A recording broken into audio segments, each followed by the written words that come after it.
Olá, meus amigos, olá, meus irmãos, a graça e a paz de Jesus seja com todos vocês. Graças a Deus nós estamos aqui mais um dia na presença de nosso Deus, buscando a sabedoria e o discernimento de Espírito. Amém? Nós estaremos lendo hoje João de número 18 e olha que a palavra de Deus nos ensina.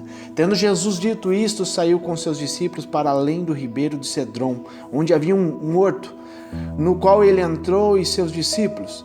E Judas, que o traía, também conhecia aquele lugar, porque Jesus muitas vezes se ajuntava ali com seus discípulos. Tendo, pois, Judas recebido a corte e oficiais dos principais sacerdotes fariseus, veio para ali com lanternas e archotes e armas. Sabendo, pois, Jesus todas as coisas que sobre ele haviam de vir, adiantou-se e disse-lhes: A quem buscais?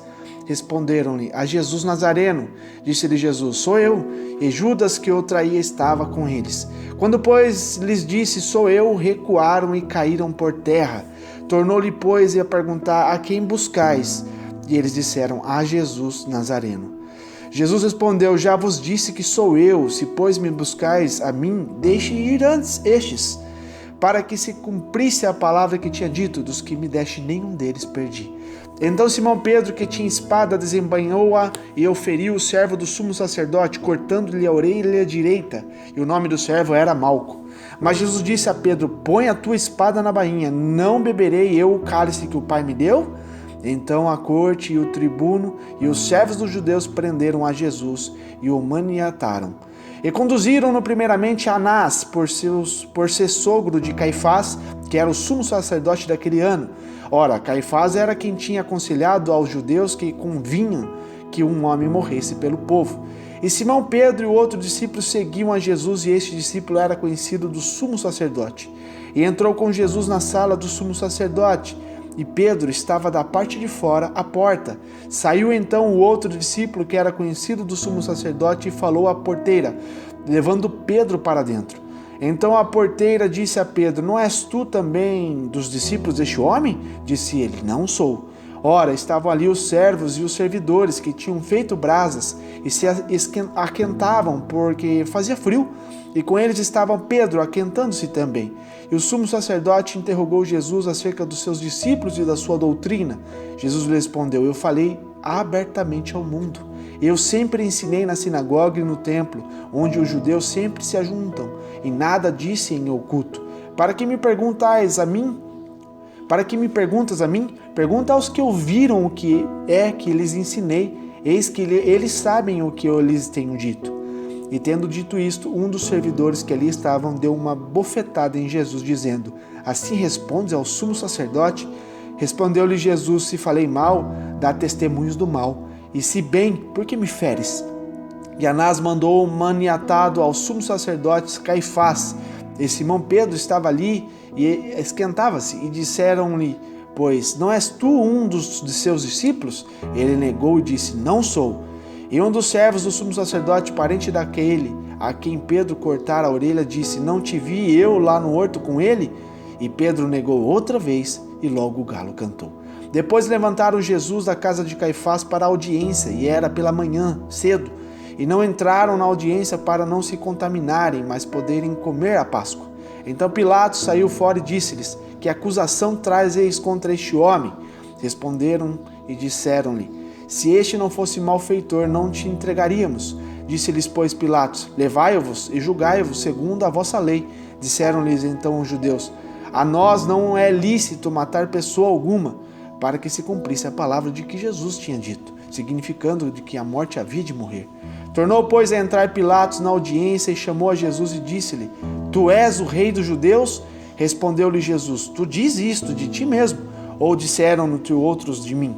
Pilatos respondeu: Porventura sou eu judeu? A tua nação e os principais dos sacerdotes entregaram-te a mim. Que fizeste?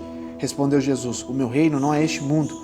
Se o meu reino fosse deste mundo, pelejariam os meus servos para que eu não fosse entregue aos judeus. Mas agora o meu reino não é daqui.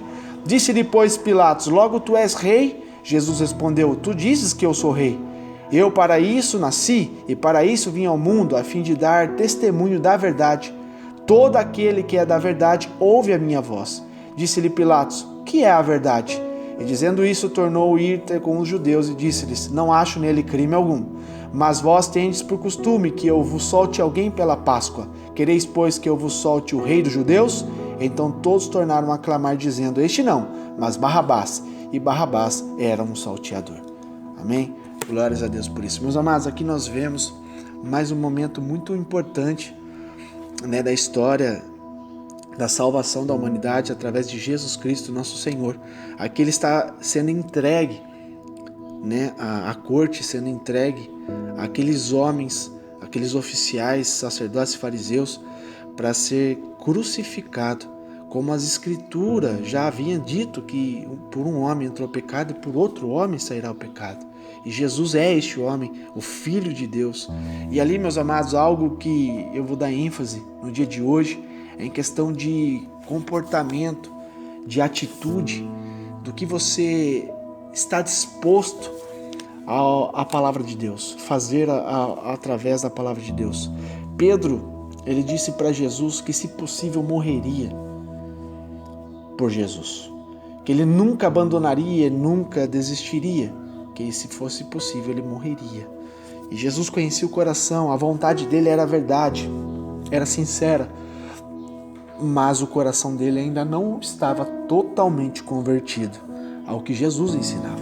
E hoje, para os dias de hoje, nós trazemos esse contexto para mim e para você, o que nós estamos dispostos a fazer, a entregar, a sacrificar por nosso Senhor Jesus, pelo reino de Deus aqui nessa terra. Se Jesus está dizendo claro que ele não é deste mundo, porque se ele fosse deste mundo, ele chamaria as milíades e milíades de anjos para lutar a favor dele. E com certeza, meus amados, havia bilhões e bilhões de anjos à disposição de Jesus. Se Jesus ordenasse que os anjos viessem e destruíssem o mundo, destruíssem os homens, com toda certeza isso iria acontecer.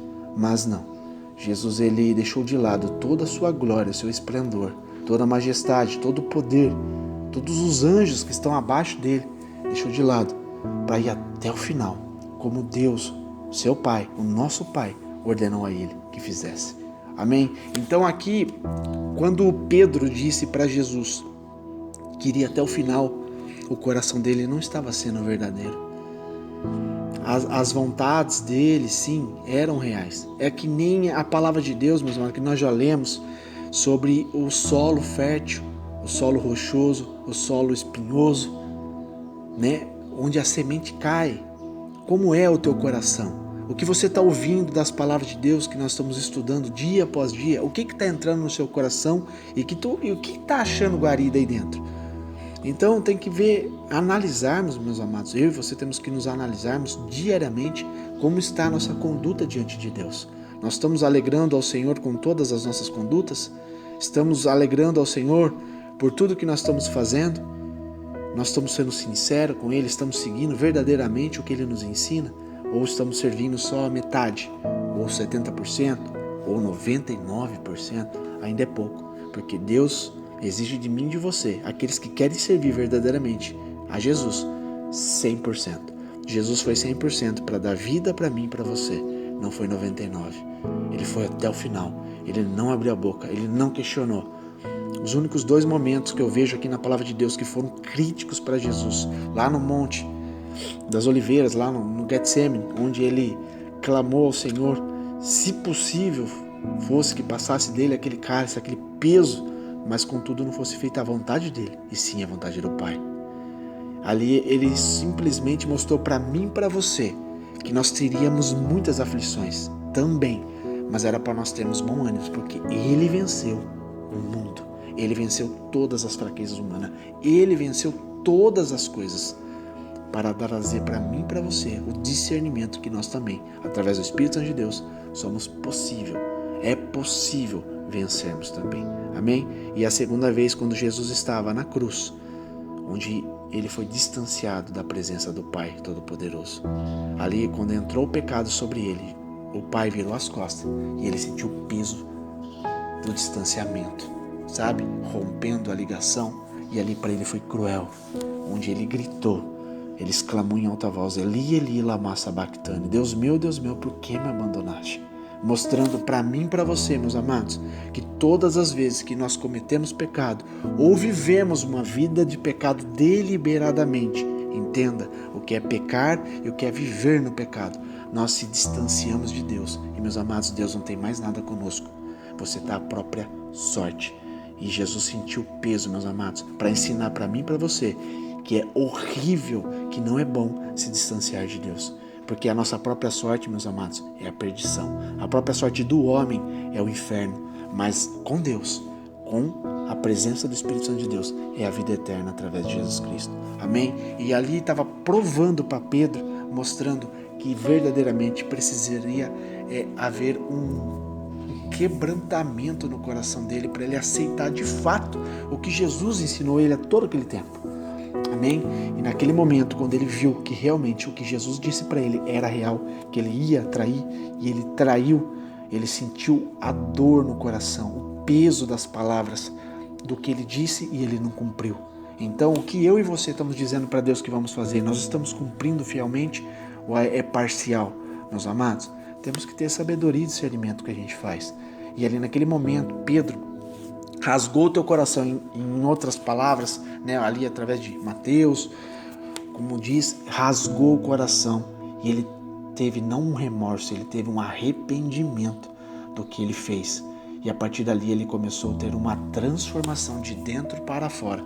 E quando o Senhor visitou ele, né, ali no dia de Pentecostes, todos foram cheios do Santo Espírito e todos foram fazer e cumprir o ID de Jesus Cristo. Amém, meus amados? Aqui é algo que Jesus está ensinando para mim e para você. Não é pela força do braço, não é pela violência, não é pelo sangue, como Pedro fez, de tirar a espada e cortar a orelha do Malco.